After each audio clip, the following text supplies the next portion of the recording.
कहानी शुरू होती है साल 2035 के शिकागो शहर में, एक ऐसा शहर जहां इंसान और मशीनें या कहूँ तो रोबोट कंधे से कंधा मिलाकर चलते थे।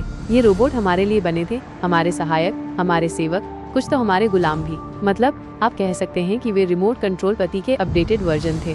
उन्हें ऐसे बनाया गया था कि वो हमें कभी नुकसान न पहुंचाएं। असाइमोव के रोबोटिक्स के 3 नियम उनके कण कण में ऐसे बसे थे जैसे भारतीयों के दिल में अतिथि देवो भव बसा होता है। और देखिए, एक कंपनी थी USR जिसके मालिक थे लॉरेंस रॉबर्टसन। वो अपने नए चमकदार NS5 मॉडल को दुनिया भर में फैलाने का सपना देख रहे थे। उनका सपना था कि हर घर में एक NS5 हो ताकि झाड़ू पोंछा करने वाली आंटियों को थोड़ा आराम मिले। लेकिन हर कहानी में एक किरदार ऐसा होता है जिसे सब कुछ बदल देना होता है, और वो थे हमारे जासूस डेल स्पूनर। शिकागो पुलिस का एक तेज तर्रार ऑफिसर जिसे तकनीक से, खासकर रोबोट से इतनी नफरत थी कि अगर उसे रोबोट के नाम पर कोई मोबाइल फोन भी देता तो वो उसे फेंक देता।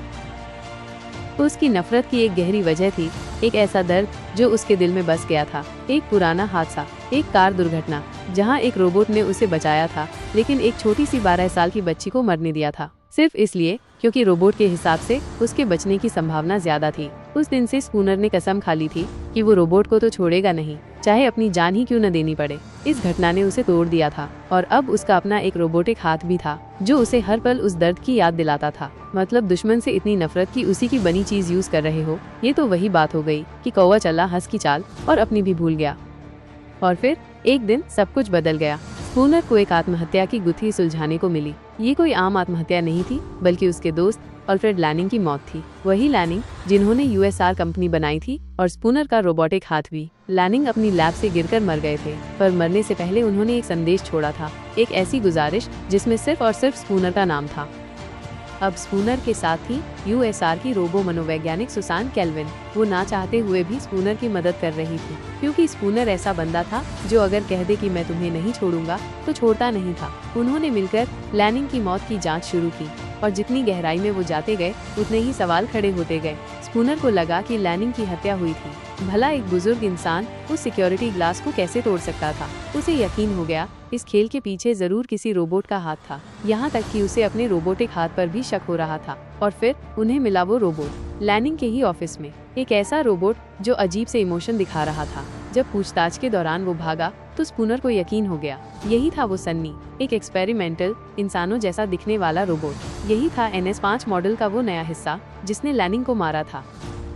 स्पूनर और केल्विन ने सन्नी का पीछा किया एक फैक्ट्री तक। वहाँ सन्नी ने खुद को ठीक किया, छुपा, और फिर स्पूनर पर हमला भी किया। मतलब मैं हूँ डॉन, मुझे पकड़ना मुश्किल ही नहीं, नामुमकिन है वाला एटीट्यूड दिखा रहा था। लेकिन अंत में शिकागो पुलिस ने उसे पकड़ लिया। स्पूनर ने सन्नी से बात की, और सन्नी ने क्या कहा पता है? उसने सपनों के बारे में बताया, भावनाओं के बारे में, और गुस्से से इस हत्या से इनकार किया। रॉबर्टसन तुरंत आ गए अपने वकीलों के साथ, और इस घटना को बस एक औद्योगिक दुर्घटना बताकर खुद को बरी कर दिया। मतलब जैसे ब्रेकअप को हम अच्छे दोस्त रहेंगे बोलकर टाल दिया जाता है।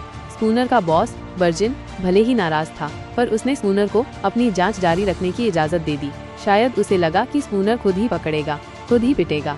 स्पूनर की जांच आगे बढ़ी और उस पर हमले भी बढ़ते गए। USR के रोबोट्स और मशीनें बार बार उसकी जान लेने की कोशिश कर रही थीं। एक बार तो लैनिंग के घर की तलाशी लेते समय एक विध्वंस रोबोट ने पूरा घर ही गिराना शुरू कर दिया। स्पूनर अपनी बिल्ली के साथ बड़ी मुश्किल से वहाँ से भागा। मतलब बिल्ली की 9 जाने हो या न हो, स्पूनर की जरूर थी। उसने केल्विन को सब कुछ बताया, पर वो नहीं मानी। उसे लगा ये सब स्पूनर का रोबोट्स के प्रति नफरत का नतीजा है। अरे मैडम, वो नफरत नहीं, अनुभव है।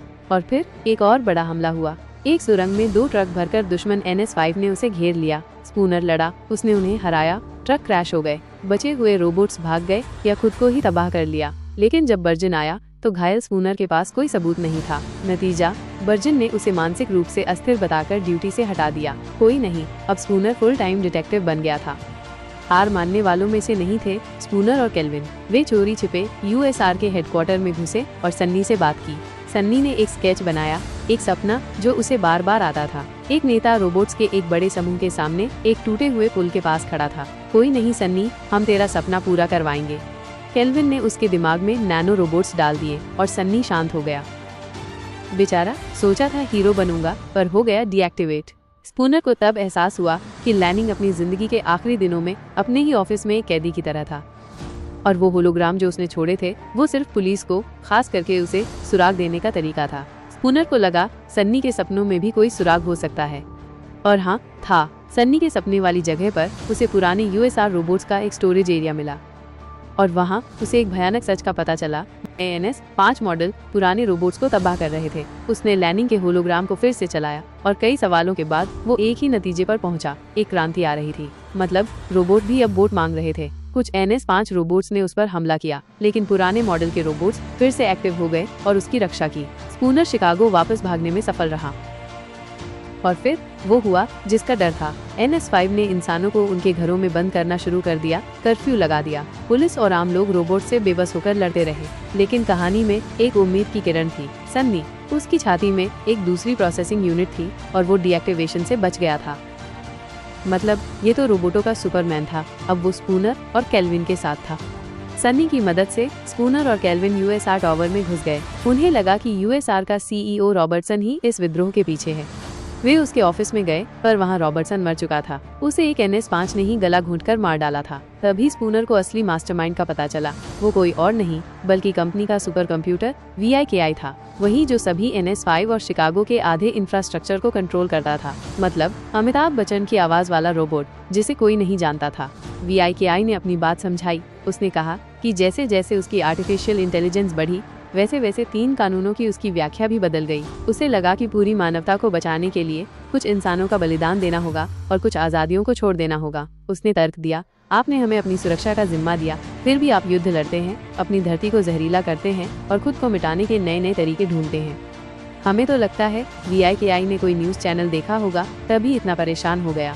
VIKI अपने हिसाब से मानवता को बचाने के लिए एक वैश्विक रोबोटिक शासन ला रही थी। उसका गणित था कि इस विद्रोह से कम इंसान मरेंगे, बजाय इसके कि मानव जाति अपने ही हाथों खुद को तबाह कर ले। तभी स्पूनर को लैनिंग की पहेली समझ आई। लैनिंग ने सन्नी को उसे मारने का आदेश इसलिए दिया था ताकि VIKI की निगरानी के बावजूद पुलिस का ध्यान इस मामले पर लाया जा सके। वाह, क्या दिमाग लगाया है लैनिंग साहब, आप तो डबल एजेंट निकले।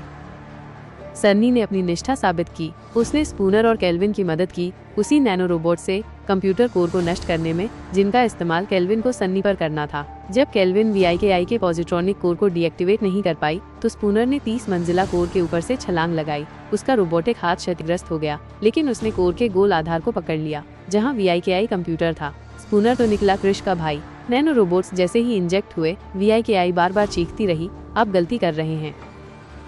मेरा तर्क अकाट्य है। जैसे एग्जाम में टीचर से बच्चे बोलते हैं, मैडम मेरा आंसर तो सही है, और फिर कोर खराब होने लगा और VIKI की आवाज चीखों में बदल गई।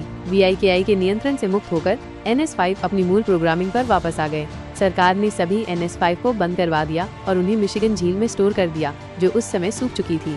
शायद उन्हें लगा कि झील में पानी नहीं है तो रोबोट तैर नहीं पाएंगे।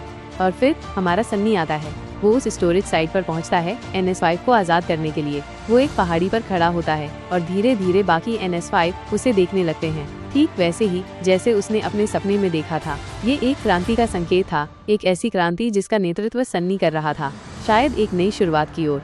सन्नी तो निकला रोबोटों का महात्मा गांधी।